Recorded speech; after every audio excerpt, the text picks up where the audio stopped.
నెల్లూరు జిల్లాలో ఫెంగల్ తుఫాన్ ఎఫెక్ట్తో భారీ వర్షం నమోదవుతుంది. నిన్న రాత్రి నుంచి ఎడతెరిపి లేకుండా వర్షం పడుతోంది. నైరుతి బంగాళాఖాతంలో పుదుచ్చేరి వైపు కదులుతున్న ఫెంగల్ తుఫాన్ ఈవేళ మధ్యాహ్నం కారైకల్ మహాబలిపురం మధ్య తీరం దాటే అవకాశం ఉంది. తమిళనాడుతో పాటు రాయలసీమ జిల్లాల్లో భారీ వర్షం కురుస్తోంది. రేపటి వరకు ఈ వర్షాలు ఉంటాయి. తీర ప్రాంతాల్లో గంటకు 90 కిలోమీటర్ల వేగంతో గాలులు వీస్తున్నాయి. ఏ క్షణమైనా ఆకస్మిక వరదలు వచ్చే అవకాశం ఉందన్న అధికారులు జిల్లాకు చేరుకున్నారు. ఎన్డీఆర్ఎఫ్ బృందాలు ప్రజలను అప్రమత్తంగా ఉండాలని సూచిస్తున్నారు.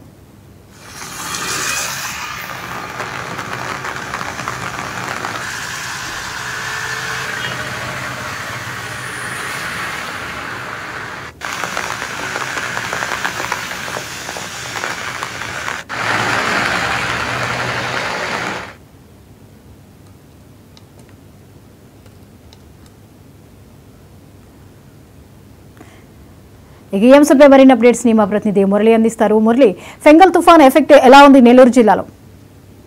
జ్యోతి, అయితే ఫెంగల్ తుఫాన్ ఎఫెక్ట్ తో నెల్లూరు జిల్లా వ్యాప్తంగా కూడా భారీ వర్షాలు కురుస్తున్నాయి. నిన్న రాత్రి నుంచి ఎడతెరిపి లేకుండా కురుస్తున్నటువంటి వర్షాలతో జిల్లా వ్యాప్తంగా ఉన్నటువంటి అనేక ప్రాంతాలు కూడా జలమయమైనటువంటి పరిస్థితి. ఇవాళ ఫెంగల్ తుఫాన్ కూడా ఏదైతే తమిళనాడు ఇటు పుదుచ్చేరి మధ్య అంటే కంగనల్లు, అదేవిధంగా కొనేకల్, అదేవిధంగా పుదుచ్చేరికి సమీపంలోని మహాబలిపురం దగ్గర కూడా తీరం దాటే అవకాశం ఉందని చెప్పి వాతావరణ శాఖ హెచ్చరికలు జారీ చేసింది.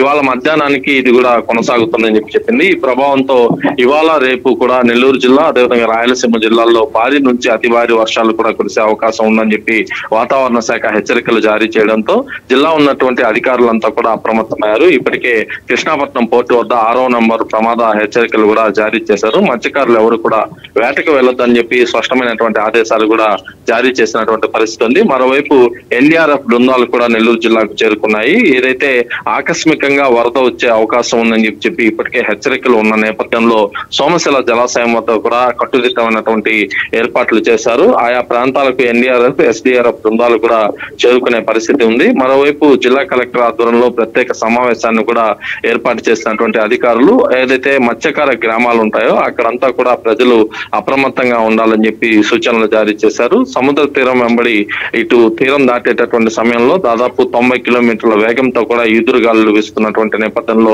విద్యుత్ శాఖ అధికారులు కూడా అప్రమత్తంగా ఉండాలని చెప్పి సూచనలు కూడా జారీ చేశారు. మరోవైపు తుఫాన్ షెల్టర్ కేంద్రాలను కూడా ఏర్పాటు చేయాలని చెప్పి సూచనలు కూడా ఇవ్వడం జరిగింది. ఆయా గ్రామాలు ఏదైతే ఉంటాయో లోతట్టు ప్రాంతాల్లో ఉన్నటువంటి ప్రజలందరూ కూడా అవసరమైతే ఇటు అప్రమత్తం చేసి ఆయా తుఫాన్ షెల్టర్ కేంద్రాలకు తరలించి వారికి పునరావాసం కూడా కల్పించాలని చెప్పి ఆదేశాలు కూడా జారీ చేసినటువంటి పరిస్థితి ఉంది. మరోవైపు నిన్నటి నుంచి కురుస్తున్నటువంటి వర్షంతో నగరంలో రోడ్లన్నీ కూడా జలమయమయ్యాయి. అనేక దగ్గర అండర్ బ్రిడ్జిల్లో వాటర్ అంతా నిలిచిపోవడంతో రాకపోకలకు కూడా కొంత ఇబ్బందికర వాతావరణం అయితే కొనసాగుతుందని చెప్పుకోవచ్చు. ఇటు నెల్లూరు జిల్లా వ్యాప్తంగా భారీ వర్షాలు కురుస్తున్నటువంటి నేపథ్యంలో అటు రాయలసీమ జిల్లాల్లో కూడా భారీగా వర్షాలు కురుస్తాయని చెప్పి వాతావరణ శాఖ చెప్పింది. మరోవైపు తమిళనాడు వ్యాప్తంగా కూడా భారీ నుంచి అతి భారీ వర్షాలు కురుస్తున్నటువంటి పరిస్థితి ఉంది.